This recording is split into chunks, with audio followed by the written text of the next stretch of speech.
Hello everyone. आज हम बात करने वाले हैं बीएसएफ एसएम की फिजिकल के बारे में, जो कि कल से स्टार्ट होने वाला है। तो जो भी कैंडिडेट का कल से फिजिकल स्टार्ट होने वाला है, वो इन सारी वीडियो को, इस बातों को ध्यान दे।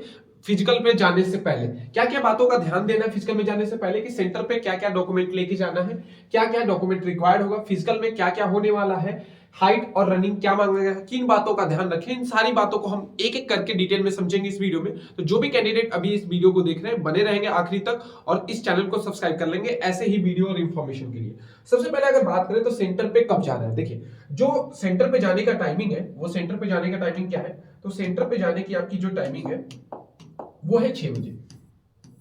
6 AM पे आपकी टाइमिंग है सेंटर पे जाने का। लेकिन आपको सेंटर 6 बजे से पहले ही जाके पहुंच जाना है। जैसे 4 से 6 के बीच में आपको पहुंच जाना है जाके, क्योंकि देखिए गर्मी का दिन है, तो सुबह आप जितना जल्दी सुबह जाएंगे उतना ही जल्दी आपका बैच बनेगा और उतना ही जल्दी आपका फिजिकल कंप्लीट होगा। तो सेंटर पे सबसे पहले आपको 6 बजे पहुंच जाना है। 6 बजे एनी हाउ पहुंच जाना है और कोशिश करिएगा कि 4 के 6 के बीच में पहुंच जाए और पहले आपकी लाइनिंग लग के पहला आपका फिजिकल होना स्टार्ट हो। अब देखिए क्या क्या डॉक्यूमेंट लेके जाना है, ये भी आगे बात करेंगे। फिजिकल में क्या क्या होने वाला है, सबसे पहले जो आपका होगा, सबसे पहले आपका जो गेट पे है, गेट पे लाइन लगेगी, गेट पे एंट्री होगी और वहां पे आपका क्या देखा जाएगा, आपकी एक आईडी देखा जाएगा और फिर उसके बाद आपका एडमिट कार्ड देखा जाएगा। ठीक है, एडमिट कार्ड देखा जाएगा और उसके बाद आपको अंदर एंट्री कराया जाएगा। अब इसमें है कि हाइट और रनिंग क्या है और किन बातों का ध्यान रखना है, ये सारी चीजें मैं एक एक करके डिटेल में बताता हूं। तो मैं बता गया कि डॉक्यूमेंट के लिए आईडी आपके पास होना चाहिए, एडमिट कार्ड, और इसके अलावा जो चीज होनी चाहिए, ये तो गेट पे ही आपके दोनों चीजें चेक होंगी, गेट पे ही।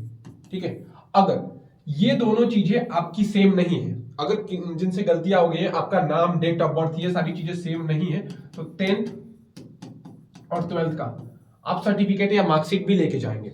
क्यों? क्योंकि अगर ये दोनों चीजें नहीं है तो एक, अगर ये चीजें सेम है और डेट ऑफ बर्थ मिस्टेकन हो गया या लिखा हुआ गलत हो गया, तो आपसे एक फॉर्म यहाँ पे फिल करवा लेंगे। जिनका भी अगर इस चीज में, नेम में या डेट ऑफ बर्थ में कोई भी चीज में गलती है, कोई चीज गलत टिक हो गई, तो जाके एक फॉर्म फिल होगा, उससे ज्यादा कुछ नहीं होगा, आप जा सकते हैं सेंटर पे। और तीसरा जो इंपॉर्टेंट है वो है आपकी फोटो। चौथा जो चीज है यहाँ पे वो है कास्ट सर्टिफिकेट। कास्ट सर्टिफिकेट किसके लिए इंपॉर्टेंट है वो आगे बात करूंगा। उसके बाद क्या होगा, ये सारी चीजें देखने के बाद जो डॉक्यूमेंट रिक्वायर्ड होंगे, ID card, admit card, photo, और आपके पास कास्ट सर्टिफिकेट होना चाहिए। जिसका नेम और डेट ऑफ बर्थ से नहीं हो, 10th और 12th का मार्कशीट लेके जा सकता है। उसके बाद आपकी बायोमेट्रिक होगी। ठीक है, सेंटर में जब इंटर कर जाएंगे तो वहां पे आपको बैठा के, जैसे भी आपको मान के चलिए आपको बैचेस दे दिए जाएंगे। जैसे ही इंटर करेंगे, डॉक्यूमेंट एक बार एडमिट कार्ड और आईडी चेक करने के बाद आपको वहां पे आपकी नंबर दे दिया जाएगा, चेस्ट नंबर। ठीक है, वो आपको प्रोवाइड करा दिया जाएगा। उसके बाद आपको बैठा के आपकी बायोमेट्रिक होगी, पहचाना जाएगा, पहचान लिया जाएगा कि ठीक है, जो रोल नंबर है या जो कैंडिडेट है वो आप ही है या कोई दूसरा तो नहीं आ गया। उसके बाद आपसे एक फॉर्म फिल कराया जाएगा, जहां पे कैंडिडेट स्टेटमेंट फॉर्म बोला जाता है इसको। वो आपको सही से फिल करना है। फोटो यहीं पे रिक्वायर्ड होगी, फोटो जो होगा वो यहीं पे रिक्वायर्ड होगी, आपको अपने साथ फोटो लेके जाना है। तो ये फॉर्म आप सही से फिल करेंगे। अगर आपको फॉर्म फिल करने नहीं आता है तो वहां पे जो भी, वहां पे बीएसएफ के जो भी होगा वहां पे, बीएसएफ एसए में जो भी वहां पे रहेगा, आप उससे जाके पूछ सकते हैं कि इस फॉर्म में क्या फिल करना है। वैसे वहां पे नाम, date of birth, father name, यही सारी चीजें आपको फिल करनी रहेगी उस फॉर्म में। तो इस फॉर्म को सही से फिल कीजिएगा और बायोमेट्रिक आपका होगा। ये सारी चीजें होने के बाद फिर आपको रनिंग कराने के लिए आपको ले चला जाएगा, जहां पे आपकी रनिंग होगी और वहां पे रनिंग की डिटेल बताई जाएगी कि आपको ऐसे दौड़ना है या ऐसे चक्कर लगा के आना है। जैसे भी होगी चीजें वहां पे आपको बताई जाएगी।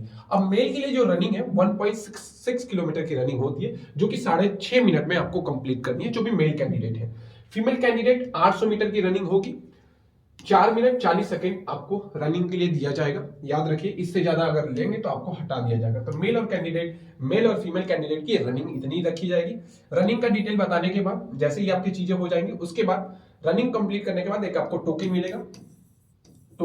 वो टोकन लेके आपको जाना है जहां पे आपकी हाइट और चेस्ट मेजर किया जाएगा। जो भी हाइट मांगी गई है मेल कैंडिडेट के लिए जो हाइट मांगी गई है वो 165 सेंटीमीटर मांगी गई है, जबकि सभी फीमेल कैंडिडेट के लिए 155 सेंटीमीटर हाइट मांगी गई है। अगर मैं बात करूं यहाँ पे जो भी कैंडिडेट जो एसटी से बिलोंग करते हैं और हिली एरिया से, रीजन से बिलोंग करते हैं, उनकी जो हाइट होनी चाहिए 162.5 सेंटीमीटर मांगी गई है। लेकिन याद रखिए, ये आपको छूट तभी मिलेगी जब आपके पास या तो आप एसटी हैं उसका कास्ट सर्टिफिकेट होना चाहिए, या हिली एरिया से है तो आपके उसका डोमिसाइल होना चाहिए कि हाँ मैं इस एरिया से या इस रीजन से बिलोंग करता हूं, तभी आपको ये छूट मिलने वाली है, नहीं तो वो नहीं देंगे आपको छूट इसमें। ठीक है। चेस्ट की बात करें तो मेल की जो चेस्ट है 78 सेंटीमीटर बिना फुलाव के साथ होना चाहिए, और फुलाव के साथ 83 सेंटीमीटर तक आपकी चेस्ट होनी चाहिए। ठीक है, तो आप इसके लिए एलिजिबल हो जाएंगे। आपको इतनी चीजों का ध्यान रखना है। देखिए, इसके साथ साथ अगर आपकी रनिंग हो रही है तो आप अपने साथ क्या लेके जा सकते हैं, वॉच भी लेके जा सकते हैं। जब भी रनिंग होगा डिजिटल वॉच नहीं लेके जाएंगे, जो ऐसे नॉर्मल सुई वाली होती है वो लेके जा सकते हैं रनिंग के टाइम पे। ठीक है, तो इन बातों का आपको ध्यान रखना है। इसके बाद क्या होगा, जैसे आपकी रनिंग चेस्ट कंप्लीट होगी उसके बाद आपको एक, अगर जो भी क्वालिफाइड होंगे बच्चे, जो भी क्वालिफाइड होंगे, क्वालिफाइड बच्चों को एक फॉर्म दिया जाएगा या एक एडमिट कार्ड की तरह होगा, वो दिया जाएगा जब भी आपको या क्वालिफाई होने के बाद उनका एक मेरिट लिस्ट या जो भी चीजें होनी जारी की जाएगी।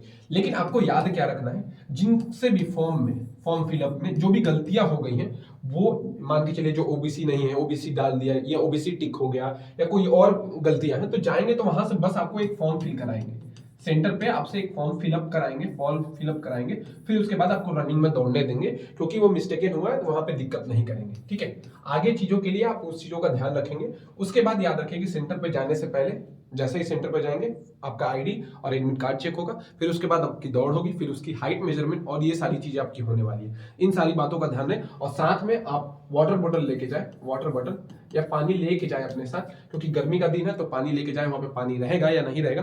पानी जो होना चाहिए, पानी का जो बोतल होना चाहिए वो ट्रांसपेरेंट होना चाहिए, ये ध्यान रखिएगा।